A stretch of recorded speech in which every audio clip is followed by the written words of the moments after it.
নমস্কার, আমি গৌতম বন্দ্যোপাধ্যায়।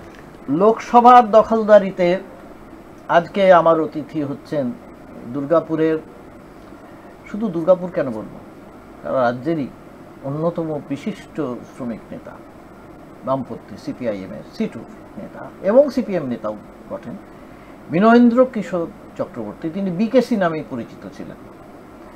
তিনি যথেষ্ট বয়স হয়েছে, কিন্তু আজও তিনি সক্ষম। আরও তিনি ভাবেন কি করে এই দুর্গাপুর শিল্পাঞ্চলকে আবার তুলে আনা যাবে। কি আদৌ কি তুলে আনা যাবে, এই প্রশ্নটাই আমাদের শুরু হবে। আপনাকে আমাদের অনুষ্ঠানে স্বাগত। নমস্কার। তো আমি বলছি আপনাকে, আপনি তো এই অঞ্চলের খুব একটা যাকে বলে উজ্জ্বল মুহূর্ত দেখেছেন এই দুর্গাপুর শিল্পাঞ্চলে, আবার তার অবনমনও দেখেছেন, আজকেও দেখছেন। আপনি কি মনে করেন এই দুর্গাপুরকে আদৌ কি আর ওঠানো যাবে, এই শিল্পাঞ্চলকে? দেখুন, আমি দুর্গাপুরে এসেছি 1960 সালের অক্টোবর মাসে। তখন সোভিয়েত রাশিয়ার সহায়তায় হেভি ইঞ্জিনিয়ারিং কর্পোরেশন নামে একটি সংস্থা, যার হেড অফিস ছিল বা দুটো প্ল্যান্টও ছিল রাঁচিতে আর একটা ছিল দুর্গাপুরে। তখন তার নাম ছিল কোল মাইনিং মেশিনারি প্রজেক্ট। আমি এরকম দেখিনি কোনো শিল্পায়নে এত সাহায্য পাওয়ার পরেও। এই যে ধরুন এমএমসি কারখানা, এটা রুপি রুপল এগ্রিমেন্টে তৈরি করেছিল। তার হচ্ছে যে যন্ত্রপাতি সহ সমস্ত অর্থই হচ্ছে সোভিয়েত রাশিয়া অনুদান হিসেবে দিয়েছিল। আর যখন বিক্রি হলো বা বিক্রি হবে, নিলাম হচ্ছে, ওই হচ্ছে, তাই হচ্ছে, সব কিন্তু মানে কেন্দ্রীয় সরকারের কোষাগারে যাচ্ছে। কার ধন কে নিচ্ছে আমি জানি না। টোটাল একটা জালিয়াতি ইন্ডাস্ট্রিকে কেন্দ্র করে টোটাল একটা জালিয়াতির পজিশন তৈরি হয়ে গেছে আমাদের দেশে। ধরুন, আপনি যদি পশ্চিম বর্ধমানের কথা বলেন, তার একটা ঐতিহ্য আছে। ঐতিহ্য মানে হচ্ছে যে রবীন্দ্রনাথ ঠাকুরের দাদামশাই দ্বারকানাথ ঠাকুর, রানীগঞ্জের এখানে কয়লা দিয়ে উনি শুরু করলেন। রেল শুরু হলো। তারপরে হচ্ছে শিল্পায়ন হয়েছিল, ব্রিটিশ পুঁজির বিনিয়োগ হয়েছিল। ইস্ট ইন্ডিয়া কোম্পানি, ব্রিটিশ পুঁজি হয় যে কয়লাতে যত পুঁজি ছিল সবটাই ছিল ব্রিটিশ পুঁজি। তাই তো। আর সাথে সাথে কিছু ছিল ওই যে রিকেট কলম্যান, অমুক তমুক ছিল। প্রশ্ন হচ্ছে যে ডক্টর বিধান রায়কে এই যে দুর্গাপুর স্টিল প্ল্যান্ট নিয়ে আসতে হয়েছিল। দুর্গাপুর স্টিল প্ল্যান্ট হচ্ছে যে not on the ground of maintaining equality between the all state. Kanungo, Nityananda Kanungo তখন হচ্ছে যে স্টিল মিনিস্টার ছিল। একদিন মিটিংয়েতে ডক্টর বিধান রায় উপস্থিত ছিলেন। তখন কথা হতে হতে হি গট সিক, কলাপস করলেন। তারপরে ডক্টর বিধান রায়ের চিকিৎসাতে উনি ভালো হলেন। ভালো হওয়ার পরে ডক্টর বিধান রায়কে বললেন যে আমি খুব সন্তুষ্ট, বলো তুমি কি চাও। আচ্ছা, তাহলে আমাকে একটা স্টিল প্ল্যান্ট দাও। এতদিন পর্যন্ত বলছে বর্ডার স্টেট বলে হচ্ছে স্টিল প্ল্যান্ট আমরা দিতে পারবো না। তো ডক্টর বিধান রায়কে on that ground, not on the state's cause that it is a problem ridden state, সেটা নয়, তাকে একটা স্টিল প্ল্যান্ট। কিন্তু ভিশন ছিল তো, বিধান রায়ের একটা ভিশন ছিল। বিধান রায় হল্যান্ড থেকে নিয়ে এসে যে ট্রলার নিয়ে এসে ব্যবসা করা যে মাছের, ইট ওয়াজ হিজ ভিশন। কল্যাণী করেছেন, ভীষণ ছিল উনি। এবং আপনি বলতে পারেন Durgapur was his brain child. Definitely Durgapur California স্টাইলে উনি করেছিলেন, যাতে গ্রিনারিও থাকবে, ইন্ডাস্ট্রিও থাকবে, একদম এইরকম ভাবে ব্রেন চাইল্ড। দুর্গাপুরকে কেউ চিনত না তো, দুর্গাপুরে তো একটা মানে শাল পিয়ালের জঙ্গল ছাড়া কিছু ছিল না। কাজে ইট ওয়াজ হিজ ব্রেন চাইল্ড। তো উনি করেছেন ডিটিপিএস, এই যে ডিভিসি করলেন। ডিভিসিটা হচ্ছে যে ধরুন পরবর্তী পর্যায়ে কেউ অ্যাসার্ট করলো না। ডিভিসিটা যখন তৈরি হলো, ফার্স্ট 5 ইয়ার্স রানিয়ে যখন হচ্ছে যে গুরুত্ব দেওয়া হলো কৃষির উপরে, তখন সেচ ব্যবস্থার জন্য গুরুত্ব দেওয়ার পরিপ্রেক্ষিতে দামোদর ভ্যালি কর্পোরেশন হয়েছিল। 3টে স্টেট, ওয়েস্ট বেঙ্গল, তখন বিহার ছিল, ঝাড়খণ্ড হয়নি, আর কেন্দ্রীয় সরকার 33-34%। তো হলো তাতে হচ্ছে সেচ এবং বিদ্যুৎ, এই যে মাল্টিপারপাস প্রজেক্ট ডিবিসি হলো, এবং ওটাকে উনি রিলেট করেছিলেন যে এটা জার্মানি একটা সংস্থা ছিল, সেই সংস্থা ম্যান এবং এসকর্ট বলে দুটো কোম্পানি, তারা হচ্ছে পাওয়ার প্ল্যান্টটা তৈরি করেছিল। তো এইটা কি করবে, এটা হচ্ছে দুর্গাপুর স্টিল প্ল্যান্টের তদানীন্তন যে রিকোয়ারমেন্ট যত থাকবে, স্টিলটা হচ্ছে পাওয়ার ওরিয়েন্টেড। সারা পৃথিবীতে তো এটা পাল্টে গেল, আপনার ইকোনমিটাই পাল্টে গেল। হ্যাঁ, পাল্টে একেবারে পাল্টে গেল। গেল। কিন্তু সেই অনুযায়ী সেই মডার্নাইজেশন হলো না, সেই অনুযায়ী ভাবনা চিন্তা হলো না। এটা কিন্তু চায়না করেছিল, চায়না কিন্তু করতে পেরেছে। হ্যাঁ, কেন আমরা করতে পারলাম না কেন? আপনি কি মনে হয় এটা কেন করতে পারলাম? এই যে তখন ভীষণ থাকার লোকের অভাব হয়ে গেল। সে কি আপনাদের পার্টিতে হয়ে গেল? না, আমাদের পার্টিতে হয়নি, কিন্তু আমাদের পার্টি 34 বছর ছিল। দেখুন, আমি বলছি যে কোনো কেন্দ্রের ক্ষেত্র, সেই ক্ষেত্রেতে হচ্ছে যে জ্যোতিবাবু একটা ডিপার্টমেন্ট করেছিলেন to look after sick industries and modernisation. অনেক পরে উনি একটা সেল করেছিলেন, এবং তার যদি নাম্বার অফ লেটার্স উনি দেখেন সেন্ট্রাল গভর্নমেন্টের সাথে হচ্ছে যে লড়াই ঝগড়া করেছেন, এটা একটা ভলিউমিনাস ব্যাপার হয়ে যাবে। তো এটা হয়েছিল, মাঝখানে হয়তো একটু প্রবলেম ছিল চিন্তা ভাবনার ক্ষেত্রে, দন্যতা থাকতে পারে। সেটা হচ্ছে যে কৃষির উপরে একটা ভিত্তি করা হয়েছিল, শিল্প হয়তো কিছুদিনের জন্য সাময়িকভাবে হচ্ছে কিছুটা পশ্চাৎপদ অবস্থা। আপনাদের পলিটিক্যাল স্ট্যান্ডের জন্য, বিশেষ করে পলিটিক্যাল গেইন করার জন্য না, পলিটিক্যাল গেইন করার জন্য না, কারণ কি বেকারি সমস্যা তো ধরুন পশ্চিমবঙ্গের ক্ষেত্রে তো ব্যাপক ছিল। এই যে তখন 1 কোটির ওপরেতে এই পার্টিশনের জন্য লোক চলে এলো, এবং এটা ছিল কেরালা এবং পশ্চিমবঙ্গ ছিল সবচেয়ে বেশি থিকলি পপুলেটেড স্টেট।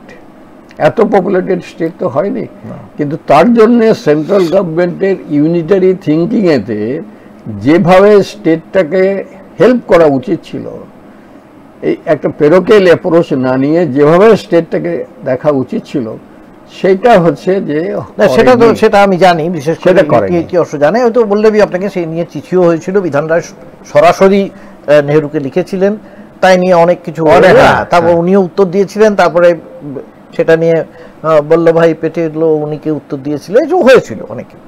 আমি বলছি তারপরে ধরুন আমরা যখন দেখছি আস্তে আস্তে এটা ক্ষীয়মান হয়ে যাচ্ছে, কমে যাচ্ছে, তখন কিছু বুদ্ধদেব ভট্টাচার্য যখন মুখ্যমন্ত্রী, তখন এখানে কিছু স্পঞ্জ আয়রন কারখানা এলো অল্প বিস্তর। না, তখন কি হলো আমি আপনাকে বলছি তার ইতিহাসটা একটু সামান্য, যতটুকু আমার জ্ঞান গম্য আছে আর কি। না, আপনার যথেষ্ট জ্ঞান গম্য আছে এই ব্যাপারে।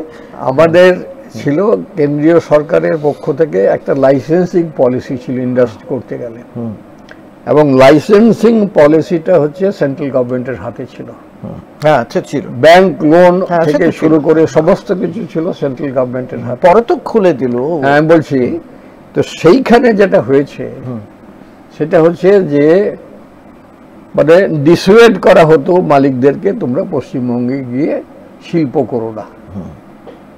এইটা ছিল সিক্রেট। সেটা তো আপনাদের মিলিটেন্ট ট্রেড ইউনিয়নিজম ছিল। দেখুন, আমি আপনাকে একটা এই ব্যাপারে রেফারেন্স দিতে চাই। আপনি জানেন যে পরে উনি তৃণমূলের রাজ্যসভার এমপি হয়েছিলেন, মনে হয় এখন আর তৃণমূলের সাথে কোনো সম্পর্ক ওনার নেই। He was an IAS officer, D Bandyopadhyay. হ্যাঁ, জানি, দেবব্রত বন্দ্যোপাধ্যায়। উনি এগ্রিকালচারে কাজ করে, বিনয় চৌধুরীর সঙ্গে ভীষণভাবে কাজ করে। আরো আগে আমরা যখন 1970 সালে ওনাকে আমি দেখেছি লেবার কমিশনার, ওনার অফিসে আমি অনেক মিটিং করেছি। তো উনি একটা বই লিখেছিলেন, labour mood in West Bengal. ওইটা আছে আমার কাছে, যদি আপনি দেখাতে চান। একদম জীর্ণ হয়ে গেছে বইটা। উনি একদম পরিষ্কার লিখেছেন যে ইন্ডাস্ট্রির ক্ষেত্রেতে পশ্চিমবঙ্গের বন্ধাত্ম not due to labour militancy. আচ্ছা, not due to labour militancy in words, পশ্চিমবঙ্গ সরকারের দ্বারা পাবলিকেশন, তাতে লেখা আছে not due to labour militancy. The cause is engineering industry ছিল পশ্চিমবঙ্গের বেসিক, মানে বেসিক স্ট্রাকচার অফ ইন্ডাস্ট্রি, এবং সেটা ছিল মানে ওই ওয়াগন শিল্পের উপর নির্ভরশীল ছিল বেশিরভাগ ক্ষেত্রটাই। ওয়াগন শিল্পের উপর নির্ভর থাকার পরিপ্রেক্ষিতে হচ্ছে অর্ডার কমিয়ে দিল। অর্ডার কমিয়ে দেওয়ার পরিপ্রেক্ষিতে হচ্ছে বিরাট বড় ক্রাইসিস দেখা দেওয়ার পরিপ্রেক্ষিতে হচ্ছে যে ওই অর্ডারের অভাবে এবং less utilisation of the install capacity, এর জন্য হচ্ছে যে কাণ্ডটা হয়েছিল। যে জিনিসটা আপনারা দেখুন পলিটিক্স করেছেন, আদর্শগত বিভিন্ন জিনিস আপনাদের মধ্যে এসেছে বরাবরই, আমি দেখেছি। দুটো জিনিস আপনাদের মধ্যে ছিল কমিউনিস্ট পার্টির মধ্যে। একটা জিনিস ছিল আপনারা খুব এলিটিস্ট ছিলেন, একটা ব্রাহ্মণিজম মনে করি আপনাদের পড়িতে ছিল, দেখতে পাওয়া যেত না। আমি সিপিআইএম এটা পড়তে পড়াতে, এটা কিন্তু যে আমি রেজিমেন্টেশন শব্দটা ব্যবহার করব না, আপনি করবেন না, আপনি পছন্দ করবেন রেজিমেন্টেশন শব্দটা আমি ব্যবহার করি ডেফিনেটলি, কিন্তু এমন কোনো নির্দেশিকা ছিল না যে আমরা কারোর সাথে কথা বলতে পারবো না। আমরা যদি কথা না বলতে পারি, আমাদের কথা আপনারা বলতেন না, না আমরা যদি ওপিনিয়নটা, আপনাদের হচ্ছে একমাত্র মাধ্যম আমার বক্তব্যটা লোকের কাছে পৌঁছে দেওয়ার। আপনি যদি মাধ্যম হন, আপনাকে যদি আমি অবজ্ঞা করি, এটা পার্টির কখনো কোনো নির্দেশ হতে পারে? আমার মনে হতে পারে, হতে পারে, অবশ্যই হতে পারে। আমি তো নিজে দেখেছি, আমার অভিজ্ঞতা তাই বলে, বহুবার দেখেছি। যাই হোক, সেটা ঠিক আছে, ওটা তো আপনাদের পার্টির ব্যাপারে বলতেই চাইছি না।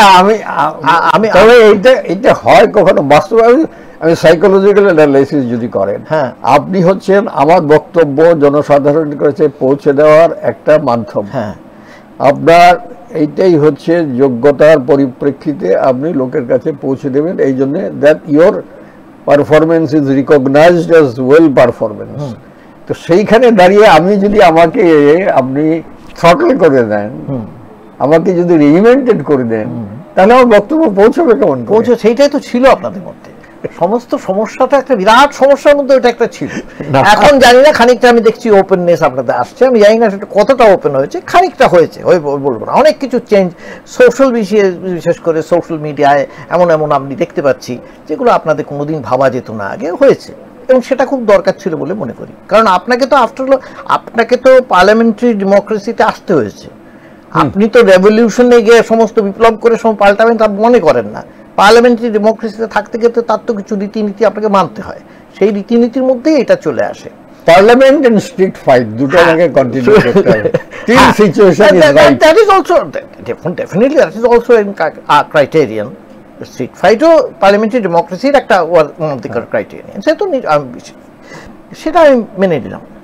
আমি বলতে চাইছি আপনাদের যে এই যে ভিশনের কথাটা বলছিলাম, যে ভিশনের কথাটা আপনি বললেন, টাটারা যখন আসতে চাইলো যেখানে সিঙ্গুরে, তখন আপনাদের ভিশনের আরো বিরাট অভাব আমি দেখেছি, এবং এখনো পর্যন্ত সেটা থেকে আপনারা বেরোতে পারেননি। কেন বলছি আপনাকে, এই যে ইন্ডাস্ট্রি করতে গেলে কিভাবে করতে হবে নাম্বার ওয়ান, এবং এগ্রিকালচার কিভাবে বানাতে হবে, সেই ভিশনটা আপনাদের ছিল না। এই ধরনের কোনো ভিশন কি আগামী দিনে আপনার মনে হয় আপনার পার্টি নেবে?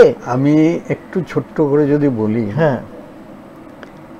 ধরুন আমাদের গণশক্তি বলে আমাদের মাউথ পিস আছে। আমি একটা আর্টিকেল লিখেছিলাম, when this acquisition of land was objected to by the present chief minister or under her leadership, আমি একটা আর্টিকেল লিখেছিলাম। আমি বলেছিলাম যে 46টা গ্রাম ডক্টর বিধান রায় নিয়েছিলেন, ইন্ডাস্ট্রি হয়েছিল, এবং আমি এই কথাটাই বললাম তখন 40 টাকা কাঠা শুধু জমির মালিককে টাকা দেওয়া হয়েছে, আর কাউকে দেওয়া হয়নি, বাচ্চা থেকে দেওয়া হয়নি, কিছু না। নাম্বার 2 হচ্ছে যে অটোমোবাইল, আপনি কি জাস্টিফাই করেন না? করেন না? জাস্টিফাই করি, নিশ্চয়ই না জাস্টিফাই করি। কেন করবেন? আমি জাস্টিফাই করি। কেন আপনি করবেন? তাহলে যারা এরা সব মানে বাণিজ্য জলে ভেসে এসেছে, they have got to be duly compensated. সেইটা that is with alternative avenues of employment or livelihood. Yes, সেই ছাড়া কি উপায় আছে?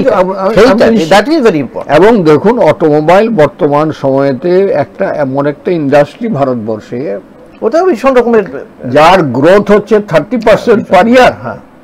30% গ্রোথ, এবং কতগুলো এরিয়া আপনি যদি গুরগাঁওতে যান তাহলে হচ্ছে যে মানেসার থেকে শুরু করে এই সমস্ত জায়গাগুলো আছে, সেই সমস্ত জায়গাগুলোতে শুধু অটোমোবাইল সেক্টর রয়েছে। টাটাতে সরি মেড্রাসে যদি আপনি আমরাতরে যান তো সেখানেই সেক্টর, শুধু ইন্ডাস্ট্রি হচ্ছে আপনার সাউথ কোরিয়ার লোকেরা এসে ইন্ডাস্ট্রি করছে, জাপানের লোকেরা এসে ইন্ডাস্ট্রি করছে, তারপর হচ্ছে যে আমেরিকা। এইখানে কেন হলো না? এই আপনি পশ্চিমবঙ্গের মধ্যে দুটো কি তিনটে জায়গা ছিল দেখুন ইন্ডাস্ট্রি করার, আমি যা দেখেছি।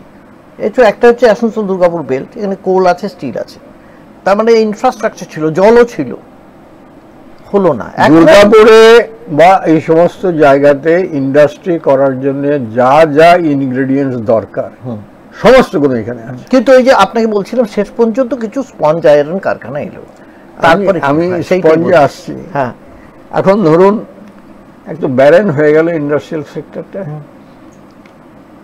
তারপরে যেটা দাঁড়ালো সেটা হচ্ছে যে 1971 সালে একটা রিসার্জেন্স হলো, ইন্দিরা গান্ধী গরিবি হটাও সেটা তো হলো। হ্যাঁ, সেটা কোল ন্যাশনালাইজেশন থেকে শুরু করে সমস্ত সিক ইন্ডাস্ট্রি ন্যাশনালাইজ হলো। It was a tremendous development in kind of revolution. Yes, এই যে ধরুন আপনার ব্যাংক ন্যাশনালাইজেশন করা, জেনারেল ইন্স্যুরেন্স ন্যাশনালাইজেশন করা, এলআইসি ন্যাশনালাইজেশন করা, এবং ইকোনমিক সেক্টরে একটা স্টেবিলিটি এলো, এবং তার পরিপ্রেক্ষিতে হচ্ছে যে মার্কেটের একটা সামগ্রিক পশ্চিমবঙ্গে পরিবর্তন হয়েছিল। কিন্তু তারপরে কি হলো? সব চুরি হলো। তারপরে ওনার পার্টির যারা হচ্ছে যে ডক্টর মনমোহন সিং আর্কিটেক্ট, এবং হচ্ছে যে হাফ লায়ন হিসেবে চিহ্নিত করে হচ্ছে যে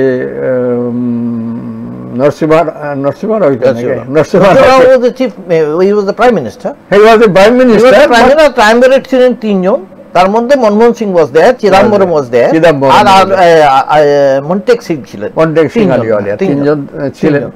একজন কমার্সে, একজন কমার্স মিনিস্টার, একজন। এই যে শুরু হলো পাবলিক সেক্টর, এই যে ডিন্যাশনালাইজেশন অফ দি ইন্ডাস্ট্রিজ শুরু হলো, এবং বিআইএফআর সিকা আইন তৈরি করা হলো, সিকা আইনের পরিপ্রেক্ষিতে হচ্ছে বিআইএফআর তৈরি করা হলো। এ তো আস্তে আস্তে, তাছাড়া তো কোনো উপায় ছিল না। না, উপায় থাকবে না কেন? কি উপায়? ধরুন আপনি ধরুন আমি আমার সন্তানকে হচ্ছে যে শিক্ষিত করা, উপযুক্ত করার দায়িত্ব তো আমার।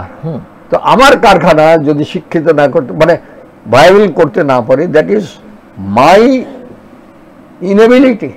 পাবলিক সেক্টরের লস হচ্ছে, মানলাম।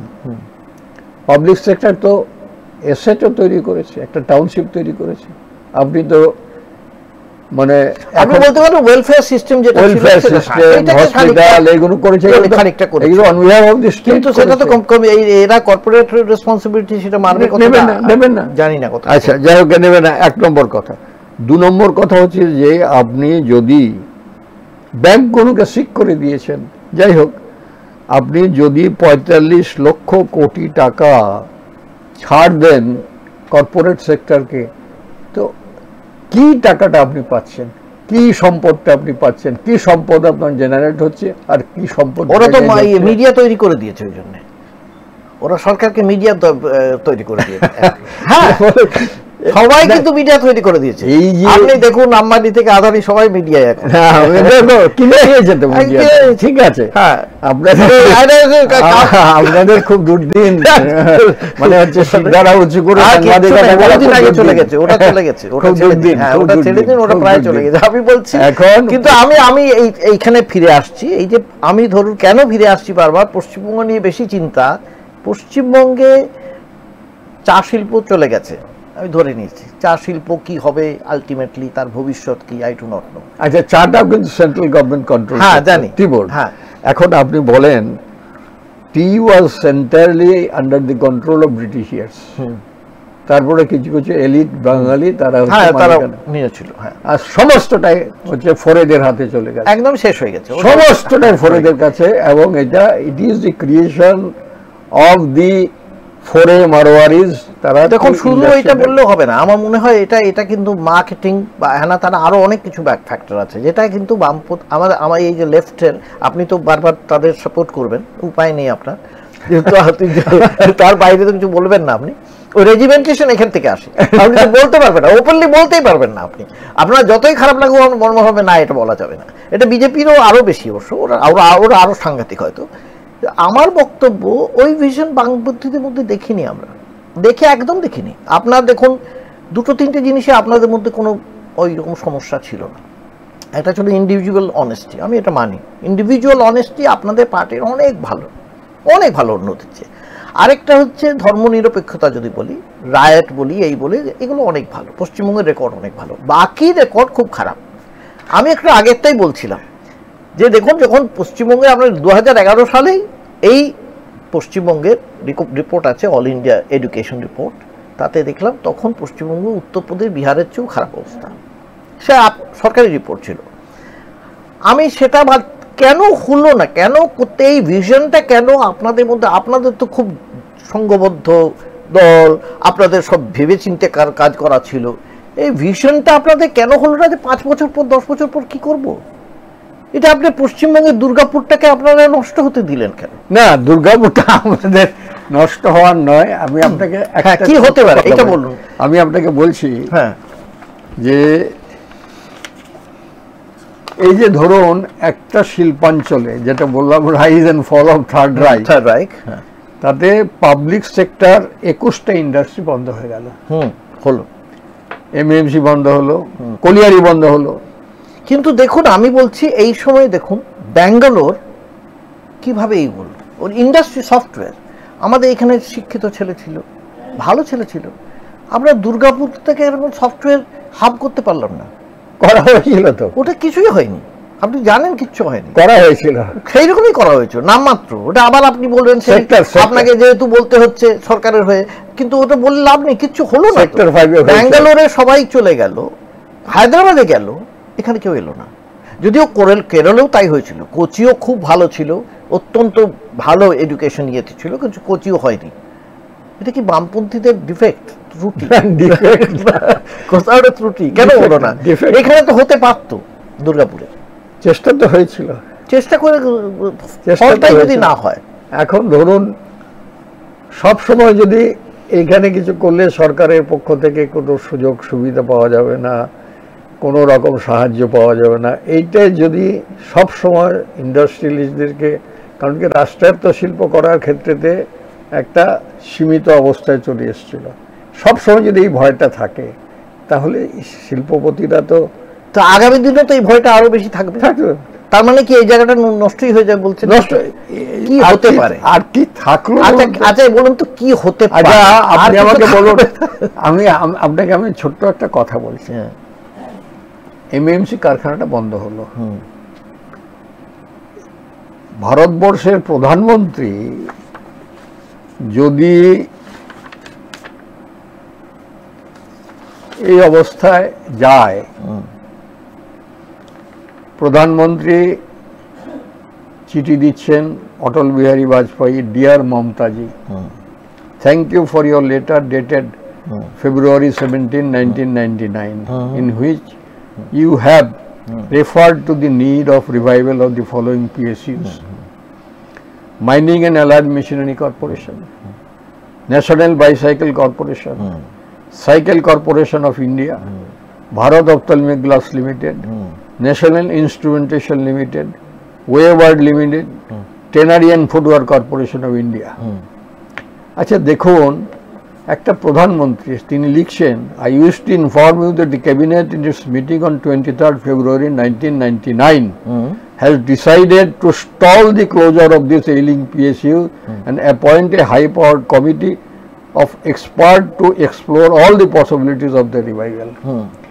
এখন রিভাইভালটা ইনকন্ট্রোভার্টেবল হয়ে গেছে, এক্সপার্ট দিয়ে আপনি ভাইবেল করার জন্য চেষ্টা করবেন, এবং মমতা ব্যানার্জিকে চিঠি দিচ্ছেন, মলয় ঘটককে তার কপি দিচ্ছেন। আচ্ছা আপনি আমাকে বুঝিয়ে বলুন, কিছু হলো না, সে তো ভোটটা হওয়ার পরে কিছু হলো না। তো সেন্স অফ রেসপন্সিবিলিটি রেস্টস উইথ হুম? কাকে চিঠি দিচ্ছে, কে দায়িত্ব নিয়েছিল? এখন হু ওয়াজ টু হ্যাভ পারসুড দি ম্যাটার, কেন হলো না এটা বলুন তো? 1 নম্বর কথা। 2 নম্বর কথা হচ্ছে যে বুদ্ধবাবু চেষ্টা করেছিলেন একটা বলে টলে কনসোর্টিয়াম তৈরি করে সেন্ট্রাল গভর্নমেন্টের 3টি অর্গানাইজেশন, একটা হচ্ছে হাইকোর্ট থেকে দেওয়া হলো কনসোর্টিয়ামকে। Why it was not pursued by the government of West Bengal. Number 2 হচ্ছে, দেখুন আমি আপনাকে একটা চিঠি দিচ্ছি, দেখাচ্ছি। Anand Kumar, Minister for Chemical and Fertilizer and Parliamentary Affairs, Government of India, 30th July 2016. Tapan সেনকে চিঠি দিচ্ছে, লাস্ট প্যারাগ্রাফটা হচ্ছে, in case of Durgapur and Haldia units, which were approved earlier on 2011 for revival through bidding route, there are certain issue connected to land dispute with Asansol Durgapur Development Authority, ADDA, and Calcutta Port Trust, respectively. As soon as these land issue are settled, the revival of Durgapur and Haldia unit may be considered suitably by the government as per prevailing urea scenario of the country. সমস্ত কোন urea plant খুলে গেল, এটা খুললো না, এটা খুললো না, আর এক ভবিষ্যতে হবেও না। ভবিষ্যতে কিন্তু ভবিষ্যতে তো অন্যগুলো বন্ধ হবে। who is to be held responsible for this? তাহলে বলতে পার আপনি, আপনার বক্তব্য হচ্ছে যে ইন্ডাস্ট্রিয়ালাইজেশনে এই সরকার তুমুলভাবে ব্যর্থ, এটা আপনি মনে করেন? ওদের কোনো ভিশনই নেই, ভিশন নেই। they do not know how to set up an industry. কিন্তু আপনাদের সময় থেকে এটা শুরু হয়েছে। না, আমাদের সময় থেকে শুরু হয়নি। না, আপনাদের সময় থেকে শুরু হয়েছে, আপনিও জানেন খুব ভালো করে। আপনি আবার বলছি, আপনি বলবেন না এখন। না, আপনি মানুষের পারসেপশনটা এইটাই।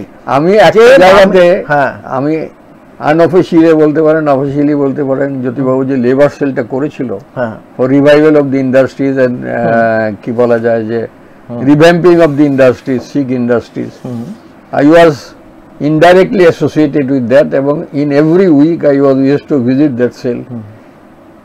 এখন দেখুন, আমরা কিভাবে এই যে এমএসএমইটা আমাদের শেষ হয়ে গেল, আমরা কিভাবে চেষ্টা করেছি দেখুন। এই যে আল্ট্রাটেকের সিমেন্ট ফ্যাক্টরি একটা হয়েছিল, তো আল্ট্রাটেকের সিমেন্ট ফ্যাক্টরি তৈরি করার, অর্থাৎ এলএনটির কোনো সিমেন্ট ফ্যাক্টরি পশ্চিমবঙ্গে ছিল না। But L&T was a very lucrative organization. দেখুন, আমরা বসে বসে এই থিঙ্ক ট্যাঙ্ক এক্সপ্লোর করতাম, কি করা যায়, কি করা যায়। একজন লজিস্টিক ম্যানেজার ছিল দস্তিদার বলে, বাঙালি, বেঙ্গলি কানেকশন ধরে। আরেকজন প্রো বেঙ্গল অফিসার ছিলেন ইস্কোতে। হি ওয়াজ টুয়ার্ডস মানে বেঙ্গল, হি ওয়াজ লিটল বিট সফট।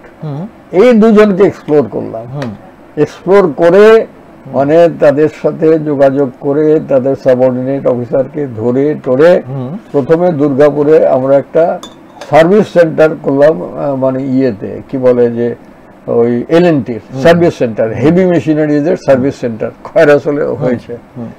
সেই সুবাদে তাদের সাথে বসে চা খেয়ে দিনের পর দিন ওই সিমেন্ট ফ্যাক্টরিটা করলাম।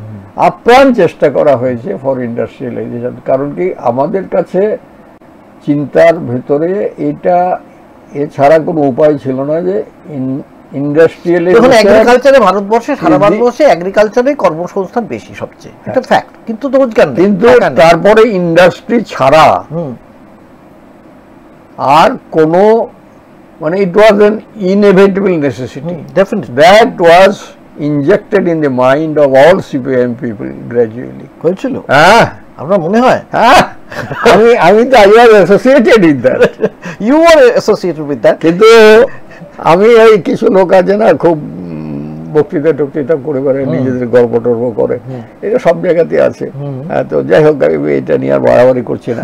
কিন্তু আমি কোনো প্রচার করতাম না, আমার প্রচার করার আমার কোনো মানসিকতা ছিল না।